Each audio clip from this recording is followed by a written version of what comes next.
дорогие ветераны, уважаемые гости, дорогие наши соотечественники. Сегодня мы собрались у священного мемориала, чтобы отметить самый главный священный праздник в новейшей истории Абхазии – День Победы и Независимости. Это не просто дата в календаре. Для каждой семьи это день памяти и гордости, день, который стал символом мужества, безграничной любви к Отечеству. Победа далась нам дорогой ценой. Тысячи лучших сыновей и дочерей Абхазии отдали свои жизни за независимость Родины. Наша свободная земля пропитана их кровью. Имена героев навсегда останутся в исторической памяти народа Абхазии.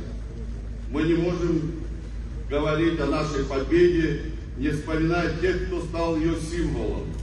Это первый президент и национальный лидер Владислав Григорьевич Арденов.